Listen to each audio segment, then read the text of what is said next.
मेरे पुराने स्टूडेंट्स को तो पता है मैं किस तरह इंग्लिश कराता हूँ तरकीबों के साथ। न्यू स्टूडेंट देखो, एक चीज़ आती है error detection. This has now been undeniably. Undeniably एक एडवर्ब है, जहन में रखें। इसके बाद ए लगाए, यानी अगर गलती ए में है, यहाँ से यहाँ तक, तो आंसर हमारा ए हो जाएगा। Confirm by modern science also that thoughts too are energy. बड़ा ही प्यारा सवाल है, बड़ा ही प्यारा।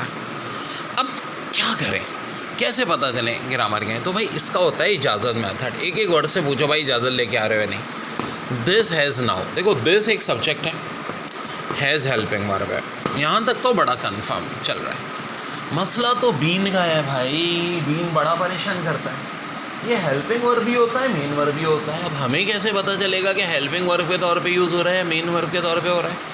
बताओ बताओ, बोलो बोलो, टेल। तो मेरे भाई इसके बाद क्या है? अनडेनाइबली, जो कि एक एडवर्ब है। और एडवर्ब कभी भी याद रखो वर्ब के बाद नहीं, वर्ब से पहले आता है। अगर ये मेन वर्ब के तौर पे होता तो सेंटेंस क्या होता? This has now undeniably been. मगर ये तो पहले है, इसका मतलब है ये हेल्पिंग वर्ब है। ओके जी, पूरा। हैज़ बीन भी हेल्पिंग वर्ब होता है ना, चलो सही। अब जब हैज़ के साथ बीन है तो इसका मतलब है थर्ड फॉर्म यूज़ होनी चाहिए वर्ब की, है ना? Subject, helping verb, adverb. अब वर्ब आना चाहिए, लेकिन किस फॉर्म के साथ? थर्ड फॉर्म के साथ। हैं, ये कन्फर्म कैसे आ गया? कन्फर्म भाई तुमने इजाज़त ली है। किसकी इजाज़त लोगे? अपने से पहले वाले की। ये सब्जेक्ट, अब हेल्पिंग वर्ब, एडवर्ब, तो यहाँ तो मेन वर्ब की थर्ड फॉर्म आनी चाहिए, यानी कि क्या होना चाहिए? Confirm.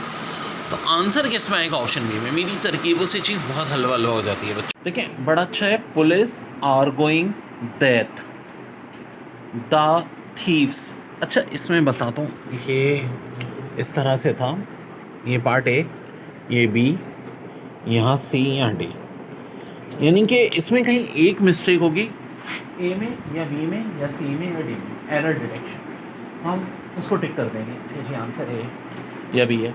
Police are going death the thieves not only robbed the travelers but also wounded them seriously। पहले तो वही कॉन्सेप्ट चेक करते हैं, क्या सेम पार्ट ऑफ स्पीच है? जी नॉट ओनली के बाद robbed वर्ब की सेकंड फॉर्म, और बट ऑल्सो के बाद वर्ब की सेकंड फॉर्म होंगे, तो ये गलती तो नहीं। अब जो एक हमारा मेथड होता है इजाज़त मेथड, एक एक वर्ड से पूछो। Police are going death, are going कर रही है, 1 मिनट। पुलिस तो एक नाउन है और वर्ब के साथ आईएनजी लगा है। क्या पुलिस एक नाउन के बाद वर्ब के साथ आईएनजी लग सकता है? जनाब, हेल्पिंग वर्ब चाहिए। अब हेल्पिंग वर्ब कौन सा होगा? पुलिस भी हमारा प्लूरल नाउन होता है, जिस तरह ये सारे इक्विपमेंट वगैरह। एस नहीं होता, पुलिस सुना है, पुलिस। तो अब आर या वर्ब, अब ये हमें पता चल जाएगा बाकी ग्रामर चेक करके। The thieves not only robbed the traveller but also founded them. Are क्यों आएगा यार? सब पास्ट टेंस में। तो प्लूरल नाउन के लिए अगर पास्ट टेंस हो तो आर की जगह क्या यूज़ होता है? वर्ब। तो आपको सेंटेंस करेक्ट नहीं करना है। एक सेंटेंस करेक्शन अलग थी, जैसे कि पहले हमने किया सेंटेंस करेक्ट, और एरर डिटेक्शन में आंसर बस हम क्या टिक कर देंगे? ए। हाँ, चूँकि अभी एग्जाम नहीं हो रहा, कॉन्सेप्ट समझा रहा हूँ मैं आपको साथ साथ। ये भी देखो कि गलती कहाँ थी।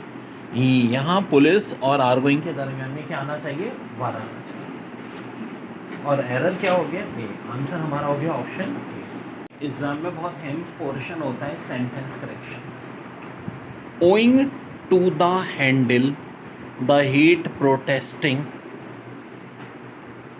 to handle the heat, protesting farmers at Pakistan borders are setting up trolley colonies and semi-permanent structures that have fitted by desert coolers।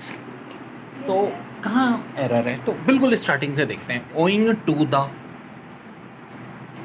handle the heat, protesting farmer at Pakistan's borders are setting up trolley colonies and semi-permanent structures that have fitted by desert coolers। अब देखो, permanent structure that है fitted, किसी से हो रहे हैं, तो इसका मतलब है बात यहाँ पे एक्टिव वॉइस की नहीं, पैसिव वॉइस की हो रही है। और जब पैसिव वॉइस की हो रही है तो हैव अकेला नहीं आता, इसके साथ बीन आता है। अब देखो कह रहे हैं फिटेड बाय डेजर्ट कूलर्स। अब एक फ़र्क होता है बाय और विद का। एक बात हमेशा याद रखो कि बाय का इस्तेमाल होता है किसी पर्सन के साथ, बाय सर अमीन या बाय सर अमीन स्टूडेंट्स, ठीक है। लेकिन यहाँ पे जो बात हो रही है वो किस चीज़ की हो रही है? डेजर्ट कूलर जो कि इंस्ट्रूमेंट है, विद पेन विद फैन, तो हमेशा इस्तेमाल करते हैं विद। यहाँ बाई की जगह हो जाएगा